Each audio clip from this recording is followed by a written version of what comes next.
Welcome to r/agedlikemilk, where the regime is really drowning in peace. Look at all the peace we're having.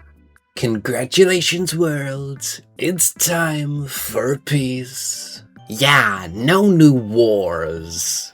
Yeah, no new wars except Venezuela and what they say they want to do to Mexico, Colombia, Greenland, Cuba, Iran, and probably a bunch of other countries I'm forgetting, which really shows to me that we're really in peace. Nothing to see here. Mr. President, do you have a New Year's resolution? And President Poopy Diaper. Peace. Peace on Earth. Proceeds to bomb Venezuela. Well, he bombed them with peace bombs, and used peace guns to peace kill people, and peace kidnap someone, and their peace wife, and they want to peace annex Greenland. Look, if you just put peace in front of something, it sounds really peaceful, right? Be prepared. There is a small chance that our horrendous leadership could unknowingly lead us into World War III.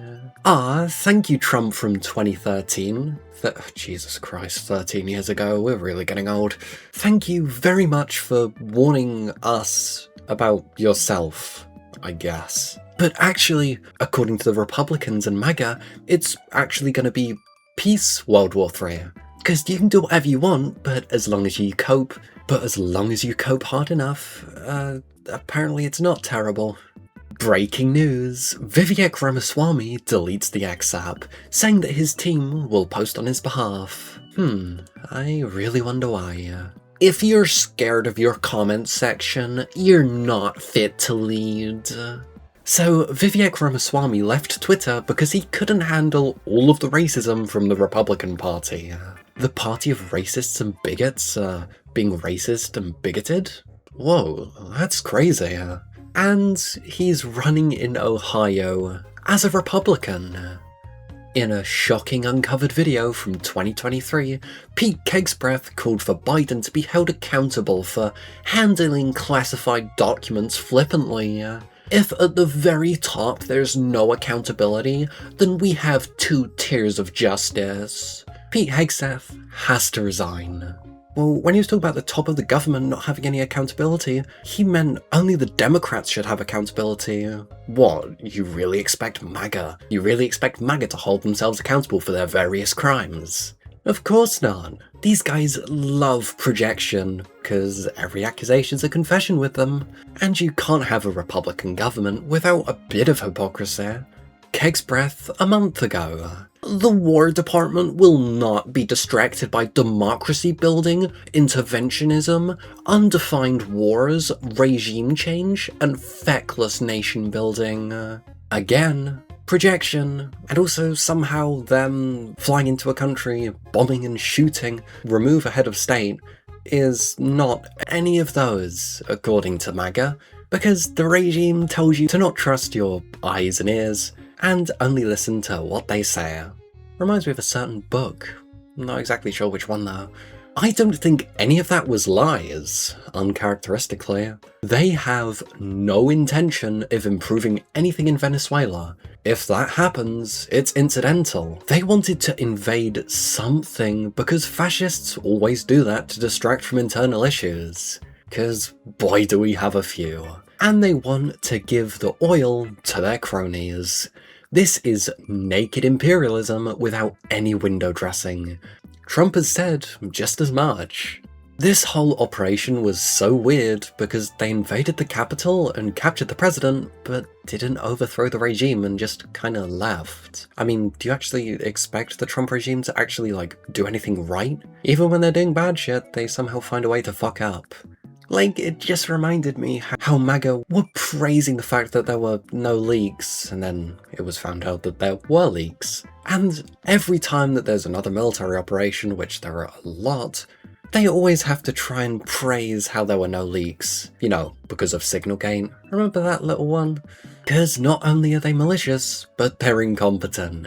Maybe the point really was just to create a distraction, but I'm wondering if it's possible that Trump and his goons are somehow bad at imperialism too? The way Trump was talking about Venezuela and the oil after the raid made it sound like he did truly believe the US was in control of the country, even though they had no boots on the ground. And the Chavist government is still in charge. They just assumed they had to capture the enemy leader to win, and didn't actually make any plans past that point. I think you might be right. I don't think they thought this through, even to the point Cheney and Rumsfeld did with Iraq. They just thought capturing Maduro would magically put Venezuela under American control. Somehow. Flashback. Charlie Kirk on January 6th. All the people that came into Congress today that broke the law should be held to the highest level of criminal prosecution. So was this before or after Kirk started somehow trying to blame the Liberals for Jan 6th? Probably after. The only reason he said that is probably because he thought or was saying that Libs were responsible. Even though I think anyone with a brain knows that, yes, MAGA did the MAGA riot. Was this when they were claiming it was actually a bunch of Antifa plants? Ah, yeah, that was it. Yeah, blaming the left. They just say whatever is best for optics in that exact moment. They'll claim new information came to light, but what they really mean is they thought of a good excuse. The problem is, they do this ad nauseum and make it obvious to even simpletons like me. Well, yeah, it's pretty well established that they don't actually believe anything and just say whatever's the most convenient at the time for the regime. They're not a political movement, they're a cult, and all they do is try and justify their membership to the cult. And also, they love to muddy the waters and create confusion by this. See the Epstein file release. Fuck that, I think invading Greenland will be the best distraction. Well, I mean, they tried striking Venezuela as some sort of distraction and that didn't work. So is their solution just to keep striking countries until it somehow does? Continuously trying to do the same thing, expecting a different result. Isn't that the definition of insanity? Hey chat, if you guys want to see more of this gay guy reading stuff, you should totally like, subscribe and share, because it helps a lot. Anyways, thanks for watching, and back to the video. But I thought Trump won't start new wars. Well, they're not wars, they're just, special military operations, yeah. Me and the boys on the way to war because Taylor Swift and Beyonce told a bunch of uninformed white chicks to vote for Kamala. Well, I think the actual case is me and the boys on the way to war because Joe Rogan and podcast Funny Men told a bunch of uninformed, gullible MAGA to vote for dear leader Trump. I'd reckon that Maduro is not in the Epstein files. John Oliver did a full segment about how evil Maduro is and how he killed thousands and was starving millions of his own people 6 years ago. Adolf Hitler wasn't in the Epstein files either. Maduro isn't good. But neither is Saddam Hussein. That ended up being pretty bad for the region. The USA intervening and removing leaders literally never works out. It creates power vacuums that lasts decades. But yeah, I'm sure this time it will be different, right? This one will stick, surely. Yeah, there's definitely not going to be a power vacuum at all. And you know, it's definitely not going to be like Iraq or Libya, one of which is so unstable there's literally open-air slave markets because of the US's intervention. But yeah, creating another power vacuum is surely going to make the world a better place, right? We keep doing it in South America, and it's a huge reason for the instability and a lot of the dictatorships that emerged in the region. But you don't understand, creating another power vacuum and more instability is surely going to make it more secure and more stable, right? This isn't complicated. If you vote for Kamala, Liz Cheney becomes defense secretary and we invade a dozen countries. Oh yeah, but under Trump there surely won't be any warmongering and the upper echelons of the regime literally pushing to invade and annex multiple countries. Of course not. The Trump regime is really the party of peace, right?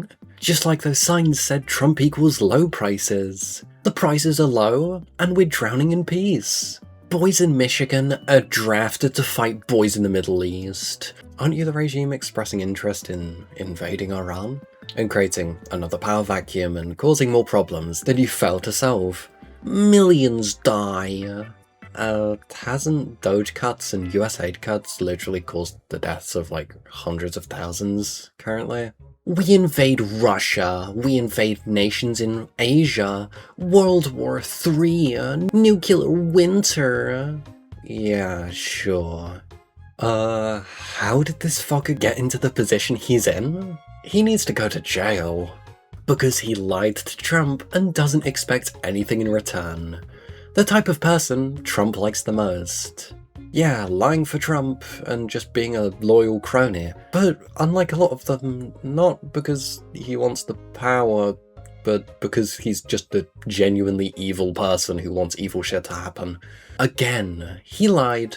Again. He had a position in Trump's first term as well. Well, you could say this exact sentence about most of the executive branch.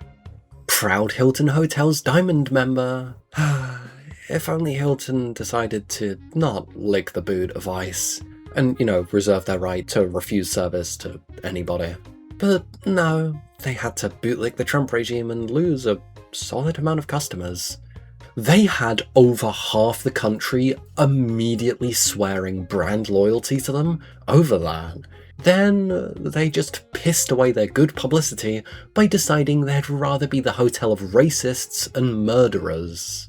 So true. I told my wife that we were going to start looking at Hilton hotels when we travel. Then Hilton released their public statement. Guess we won't be looking at Hilton hotels after all.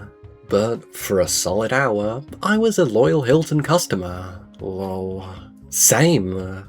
I was even trying to justify how I could scrape up extra money to stay there when I travel so I could support them for an hour. See, I really wonder why so many of these corporations don't just, take a stand and all of the good publicity that would come with it. And then I realised that the majority of the shareholders and people who own those companies are scumbag billionaires who support MAGA. It's real disappointing, but multi-billion-dollar corporations are scummy. And there's basically no exceptions on that front. ICE agents aren't Disney villains. Saying ICE agents are Disney villains would be an insult to Disney villains. They're our neighbors, friends, and loved ones. No one I know is an immigration officer. And if someone I knew became an immigration officer, I wouldn't know them anymore. Because I don't surround myself with people who have no regard for other human beings. These immigration and customs enforcement officers are red-blooded American patriots doing a tough job to keep our nation safe. They're doing an awful and scummy job to make it more dangerous, scary, and generally more authoritarian. It was not Hitler, Goering, Goebbels, Himmler, or whatever the others were called, who had me dragged away and beaten. No, it was the cobbler, the neighbour, the old man, the milkman, the postman, those without form suddenly given armbands and a cap on their heads, and then they were the master race. What? MAGA the fascists playing the fascist playbook? Who would have seen that coming? A GOP senator said something like, "Our troops have been doing this overseas for years," regarding the National Guard in cities. That is fascism. A definition for fascism given in the late 1800s or so is, fascism is when colonialism comes to the metropole. Metropole means major cities in Europe, or in this case, America. He just said it. Out overseas imperialism is now home. We are doing fascism now. Basically, word for word. But they're too historically illiterate to not know that phrase. I mean, do you really expect MAGA to pick up a history book? The only reason they do is to study it, but as an instruction manual for what they can do to be more fascist and scummy. This should be a clue. Fascist movements seem to rise as vain attempts to reinvigorate failed or failing empires. Beyond Germany and Italy, think post-Ottoman Turks, Franco-Spain, attempts in France by the Blackfeet after Algeria was lost, post-Tito Serbs, Putin's Russia, and now Trumpian US. When the thrills and real payoffs of domination over far-off others are gone, those addicted to that power look for targets still within striking distance to gin up that old feeling, or profits, if domination was literally their business. Atlantic recently had a story about how the US convict populations are shrinking. As the 1990s 3 strikes, prisoners die off. Immigrants and others' repression happens just in time to revive the prison industry.